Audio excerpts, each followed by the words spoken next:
Coach factory ఇది RMU అంటే railway manufacturing unit గా ఇక్కడ ఉంటున్నటువంటి నేపథ్యంలో ప్రస్తుతానికైతే కూడా 520 కోట్ల భారీ ప్రాజెక్టుతో కూడా రూపకల్పన చేస్తున్నటువంటి నేపథ్యం. ప్రస్తుతానికైతే కేంద్ర బొగ్గు గనులు అలాగే మైనింగ్ శాఖ మంత్రి కిషన్ రెడ్డి గారు ప్రస్తుతానికి అనేక విషయాలు కూడా పరిశీలించిన నేపథ్యంలో వారు రేపు రైల్వే కోచ్ ఫ్యాక్టరీ వరంగల్కి వస్తే ఎట్లాంటి పరిస్థితులు ఉండబోతున్నాయో ఒకసారి వారిని అడిగి తెలుసుకుందాం. నమస్తే సార్. ఇప్పటి వరకు కోచ్ ఫ్యాక్టరీ అనేది దశాబ్దాల కళ నిలవేరాలనే ఒక ఆలోచన ఉండే, ఇప్పుడు మాత్రం ఒక వేగంగా పనులు జరుగుతున్నట్టు కనిపిస్తుంది. ఇప్పుడు మీరు ఎట్లాంటి ఇనిషియేషన్ తీసుకోబోతున్నారు? రైల్వే ఉత్తర భారతదేశానికి పరిమితమైనటువంటి డెవలప్మెంట్ యాక్టివిటీస్ ఇప్పుడు దక్షిణ భారతదేశం కూడా విస్తరిస్తున్నటువంటి పరిస్థితి ఇప్పుడు కనిపిస్తుంది. ఇప్పుడు వరంగల్ ఒక రూపుదిద్దుకుంటుంది, సెకండ్ క్యాపిటల్ దానికి ఒక రూపు కనిపిస్తుంది. మీకు ఎట్లా అనిపిస్తుంది సార్ ఇదంతా? రైల్వే నెట్వర్క్ చూసినట్లయితే మీరు దక్షిణ భారతదేశంలో కర్ణాటక తీసుకున్నా, ఆంధ్రప్రదేశ్ తీసుకున్నా, కేరళ తీసుకున్నా, తమిళనాడు తీసుకున్నా అత్యంత నిర్లక్ష్యమైనటువంటి ప్రాంతం తెలంగాణ. అందుకే ఈరోజు తెలంగాణలో 40 రైల్వే స్టేషన్లు ఏకకాలంలో డెవలప్మెంట్ చేస్తూ ఉన్నాం, కొత్త రైల్వే స్టేషన్ నిర్మాణం చేస్తూ ఉన్నాం, కొత్త నెట్వర్క్ చేస్తూ ఉన్నాం, 100% ఎలక్ట్రిఫికేషన్ చేస్తూ ఉన్నాం, సింగిల్ ఉనే డబుల్ చేస్తూ ఉన్నాం, డబుల్ ఉనే ట్రిపుల్ చేస్తూ ఉన్నాం, ట్రిపుల్ ఉనే 4th లైన్ తీసుకొస్తున్నాం. ఈరోజు ఈ యొక్క కోచ్ ఫ్యాక్టరీ కూడా అనేక దశాబ్దాల కళ ఇది. ఆ యొక్క దశాబ్దాల కళను కూడా నరేంద్ర మోడీ గారు మరి మన ఈ యొక్క వరంగల్కి ఇవ్వడం జరిగింది. ఇక్కడ కోచ్లే కాకుండా అనేక రకాలుగా ఇంజన్లు కూడా ఇతరత్ర తయారు చేయడానికి కావాల్సినటువంటి ఫెసిలిటీస్ అన్నీ రెడీ చేస్తూ ఉన్నాం. కాబట్టి ఇది చాలా మనకు ఒక ప్రతిష్టాత్మకమైనటువంటి ప్రాజెక్టు, మనమందరం గర్వపడేటువంటి ప్రాజెక్టు. సుమారు 520 కోట్లతోటి 160 ఎకరాలలో మరి ఏర్పాటు జరుగుతున్నటువంటి ప్రాజెక్టు. దీంట్లో భవిష్యత్తులో అనేక రకాలుగా దీన్ని మరింతగా ముందుకు తీసుకెళ్ళి ఆధునికమైనటువంటి పద్ధతిలో మన ప్రాంత ప్రజలకు ఉపయోగపడే విధంగా, మన తెలంగాణ ఆర్థిక వ్యవస్థకు మరి కొంత ఉపయోగపడే విధంగా ఈ యొక్క ఫ్యాక్టరీ నిర్మాణం కాబోతుంది. చాలా సంతోషకరమైన అంశం. ఎందుకంటే కేంద్ర ప్రభుత్వము మరి రోజు మోడీ గారి నాయకత్వంలో తెలంగాణ అభివృద్ధి విషయంలో అనేక రకాలుగా ఇప్పుడు ప్రెస్ కాన్ఫరెన్స్లో ఈ వరంగల్ ప్రాంతంలో ఏం చేసామని కూడా చెప్పబోతున్నాను. కాబట్టి ఇలాంటివి రావడం అనేటువంటిది మనకు చాలా సంతోషకరమైన అంశాన్ని మనం చేస్తాం. సార్, సెంట్రల్ గవర్నమెంట్ అనేక నిధులు కేటాయిస్తున్న నేపథ్యంలో పూర్తి స్థాయిలో గ్రామీణ స్థాయిలో కూడా అందడం లేదన్నది కూడా కొంత కేంద్ర రాష్ట్ర ప్రభుత్వాల సమన్వయ లోపం అని చెప్పి కూడా అంటున్నారు. అట్లాంటి నేపథ్యంలో మీరు ఎట్లాంటి ఇనిషియేషన్ ఇంకా నిజంగా పూర్తి స్థాయిలో గ్రౌండ్ లెవెల్కి వెళ్ళడానికి తీసుకుంటున్నారు సార్? ఇప్పుడు అని ప్రెస్లో మాట్లాడదాము.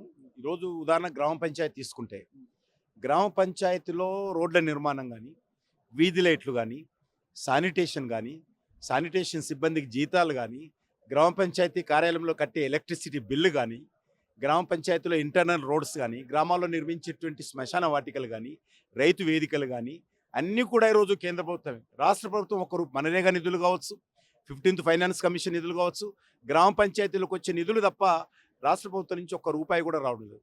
ఈరోజు గ్రామాల అభివృద్ధి కోసము కేంద్ర ప్రభుత్వం ఈరోజు గ్రామాల్లో ఉన్నటువంటి పేదవాళ్ళందరూ కూడా 5 కేజీల బియ్యం ఇస్తా ఉన్నాం. అందులో సన్న బియ్యం పేరు మీద తెలంగాణ ప్రభుత్వం కేజీకి 13 రూపాయలు ఇస్తూ ఉంటే, నరేంద్ర మోడీ గారి ప్రభుత్వం సన్న బియ్యంలో 43 రూపాయలు ఇస్తూ ఉంది, 43 రూపీస్. అదే కాకుండా ఈరోజు రైతులకు ఆర్థిక సహాయం కానీ, లేకపోతే విపరీతంగా ఒక బస్తా ఎరువుల బస్తా 230 రూపాయలు, ఈరోజు 260 రూపాయలకు బస్తా కొంటే 1200 రూపాయల సబ్సిడీ ప్రతి బస్తా వెనుక నరేంద్ర మోడీ గారి ప్రభుత్వం ఇస్తూ ఉంది. వ్యవసాయ రంగానికి రైతులకు ఇచ్చేటువంటి కిసాన్ సన్మాన్ నిధి యోజన, ఈ రకంగా అనేక రకాలుగా గ్రామాల కోసం కేంద్ర ప్రభుత్వం ఖర్చు పెడతా ఉంది. మరి ఈరోజు దాన్ని సమర్థవంతంగా రాష్ట్ర ప్రభుత్వం ఉపయోగించుకొని ముందుకెళ్లాల్సిన అవసరం ఉంది. సెకండ్ క్యాపిటల్ అయినటువంటి వరంగల్లో ఇక్కడ కల్చర్ అలాగే ఎడ్యుకేషన్ హబ్గా అన్ని ఉంటున్నాయి, కానీ పూర్తి స్థాయిలో కేంద్రం ఇనిషియేషన్ తీసుకుంటే తప్ప మళ్ళీ కాకతీయ సామ్రాజ్యం పునర్వైభవం సాధించే పరిస్థితులు అని అంటున్నారు. మరి దీనికి ఎట్లాంటి ఉంటుంది సార్? అన్ని రాజకీయ పార్టీలు ఏకాభిప్రాయానికి వచ్చి చేయాలా. ఎందుకంటే మనకు దురదృష్టం ఏంటంటే, ఏ ప్రభుత్వం ఉన్నది, తెలుగుదేశం పార్టీ ప్రభుత్వం ఉన్నప్పుడు కానీ, కాంగ్రెస్ పార్టీ ప్రభుత్వం ఉన్నప్పుడు కానీ, బీఆర్ఎస్ పార్టీ ప్రభుత్వం ఉన్నప్పుడు కానీ, మళ్ళీ వచ్చినటువంటి కాంగ్రెస్ పార్టీ ప్రభుత్వం కానీ హైదరాబాద్నే దృష్టిని కేంద్రీకరిస్తున్నారు. హైదరాబాద్లో ఉన్నటువంటి నగరాన్ని ఇంకా పెద్దగా చేస్తూ ఉన్నారు. వరంగల్నేమో 2 భాగాలు చేశారు. వరంగల్నేమో ఉన్నటువంటి నగరాన్ని 2 భాగాలు చేశారు. కానీ మిగతా హైదరాబాద్నే ఉన్నటువంటి కార్పొరేషన్స్ అన్ని ఒక దగ్గర తీసుకొస్తున్నారు. ఇది పూర్తిగా వరంగల్ పట్ల గతంలో ఉన్నటువంటి ప్రభుత్వాలు, నేను రాజకీయంగా ఇక్కడ మాట్లాడదలుచుకోలేదు కానీ, నిర్లక్ష్యం చేశాయి.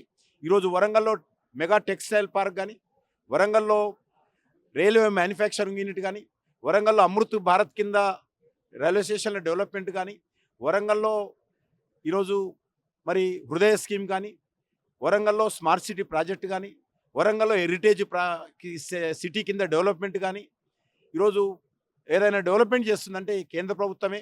ఈరోజు సివిక్ ప్రాబ్లమ్స్ కానీ, రోడ్లు కానీ, డ్రైనేజ్ నెట్వర్క్ కానీ చాలా పెద్ద ఎత్తున కేంద్ర ప్రభుత్వము వరంగల్కు పెద్దపీట వేస్తూ ఉంది. ఎందుకంటే హైదరాబాద్ తర్వాత మరి అతిపెద్ద నగరము వరంగల్.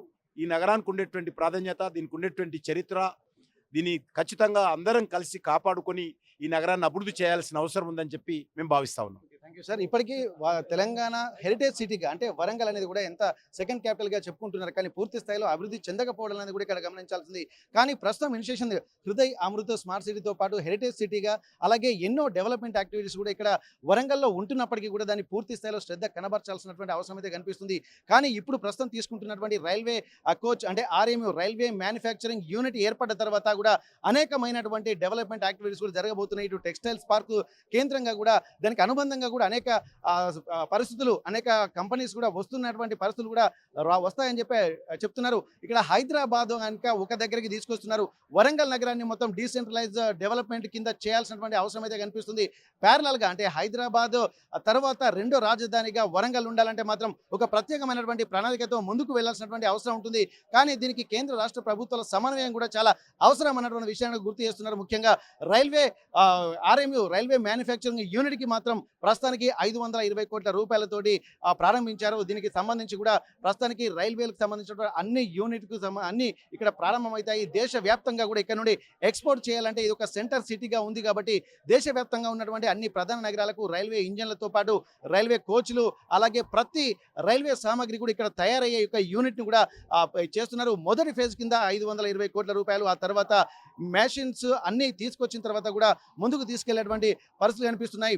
ఎట్టి పరిస్థితుల్లో హైదరాబాద్ తర్వాత సెకండ్ క్యాపిటల్ గా వరంగల్ నగరాన్ని తీర్చిదిద్దడానికి కూడా కేంద్ర ప్రభుత్వం సుముఖంగా ఉందని చెప్పి అంటున్నారు. ఇప్పుడు గ్రామంలో ఉన్నటువంటి గ్రామీణ సడక్ యోజన పథకం కింద అలాగే మిగిలిన ప్రాంతాల్లో ఉన్నటువంటి డెవలప్మెంట్ యాక్టివిటీస్ అన్ని కూడా కేంద్ర ప్రభుత్వం చేస్తున్నటువంటి ఆ నిధులతోనే చేస్తున్నారు. ఇది గమనించాల్సినటువంటి అవసరం ఉంటుంది. ఇక్కడ ప్రస్తుతానికి సెకండ్ క్యాపిటల్ గా మరొకసారి వరంగల్ ని ముందుకు తీసుకెళ్లేటువంటి ఇనిషియేషన్ కూడా కేంద్ర ప్రభుత్వం తీసుకుంటుందన్నటువంటి విషయాన్ని కూడా ఇక్కడ కేంద్ర బొగ్గు అలాగే మైనింగ్ శాఖ మంత్రి కిషన్ రెడ్డి చెప్తున్నటువంటి పరిస్థితి. కాజీపేట రైల్వే కోచ్ ఫ్యాక్టరీ నుండి కెమెరా పర్సన్ వంశీతో Venkataratnam, RTV Warangal. Local to global news at your fingertips. మీ చేతిలో ఒక ఆయుధం.